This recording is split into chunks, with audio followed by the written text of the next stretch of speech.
নমস্কার, কেমন আছেন সবাই? মাইতি বেঙ্গলি কুকিংয়ে আবার একটা নতুন পর্বে সবাইকে স্বাগত।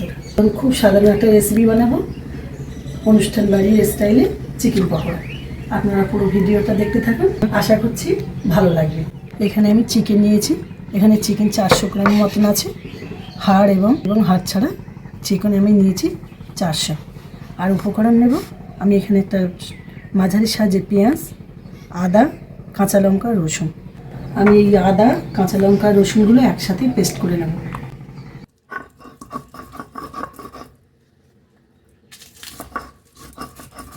আমি এখানে কাঁচা লঙ্কা, আদা, রসুন একসঙ্গে পেস্ট করে নিয়েছি।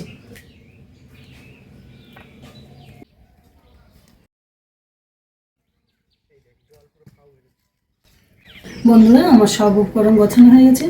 আমি এবার চিকেনটাকে ম্যারিনেশন করে নেব।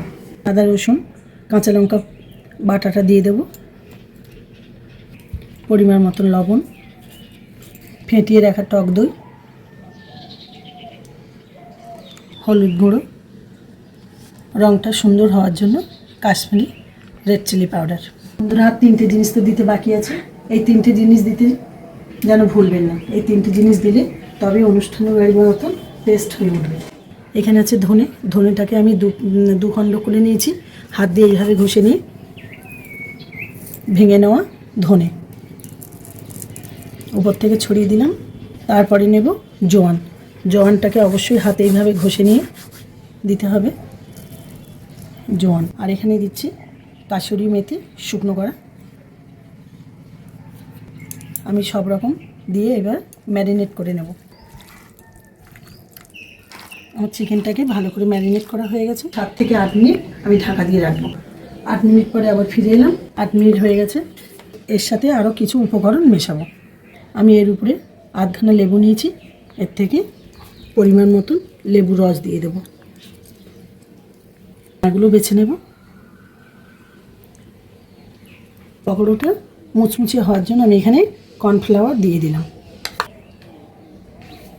বাইন্ডিংয়ে ভালো হওয়ার জন্য আমি এখানে বেসন দিয়ে দিলাম। স্বাদটা ভালো লাগার জন্য আমি এখানে মরিচ গুঁড়ো দিয়ে দিলাম। পেঁয়াজ কুচিটা আগে দিয়ে ম্যারিনেশন করে রাখতে পারতাম, কিন্তু আমি দেইনি। কেন? পেঁয়াজ মিশালে পেঁয়াজ থেকে একটা জল কেটে বেরোবে, দিলে ওটা পকোড়াটা ভাজতে অসুবিধা হবে, পাতলা হয়ে যাবে বলে। তাই আমি এখন পেঁয়াজগুলো ওর সাথে মেশাবো। আমি এর উপরে একটা ডিম ভেঙে দেবো। আপনারা দিতে চাইলেও দেবেন, না দিলেও কিছু না। আমি একটা ডিম দিলাম। আবারও হাত দিয়ে ভালো করে মিশিয়ে নেব। দ্বিতীয় পর্বে চিকেনটা ম্যারিনেশন করার সময় যদি আপনারা মনে করেন যে পাতলা হয়ে গেছে, কোনোদিন বেসন কিন্তু দেবেন না, দিলে কর্নফ্লাওয়ার দেবেন। আমার এখানটা পাতলা হয়ে গেছিলো ডিম দেওয়ার পরে, তা আমি এখানে কর্নফ্লাওয়ার দিয়েছি। আমার এটা সম্পূর্ণ সুন্দরভাবে মাখানো হয়ে গেছে। আমি এখানে সাদা তেল ব্যবহার করছি পকোড়াগুলো ভাজার জন্য। পকোড়াগুলো ভাজার জন্য সবসময় ফ্লেমটা মিডিয়াম টু লো করে রাখতে হবে, বেশি হিট হলে হবে না।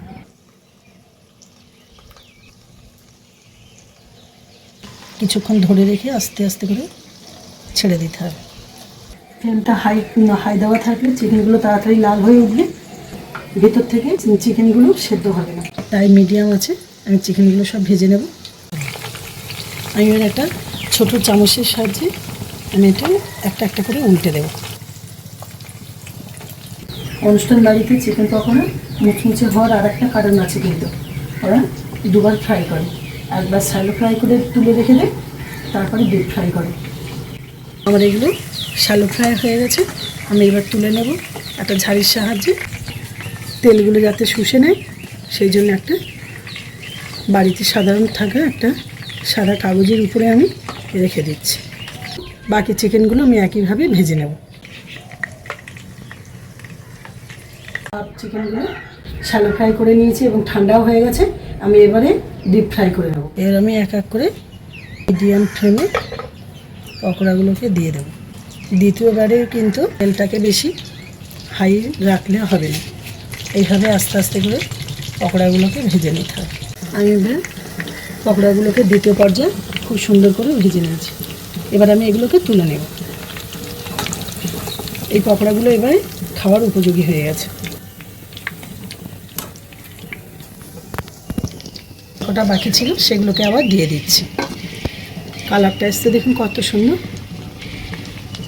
এইভাবে সবগুলোকে ভেজে নেব। পরিবেশন করার জন্য রেডি। আমি এর উপর থেকে এবার চাট মশলা ছড়িয়ে দেব। দেখুন ভিতর থেকে এরকম বেশ সুন্দর হয়ে গেছে, সেদ্ধ হয়েছে, ক্রিস্পি হয়েছে। বন্ধুরা আজ তবে আসি, দেখা হচ্ছে অন্য কোনো রেসিপি নিয়ে।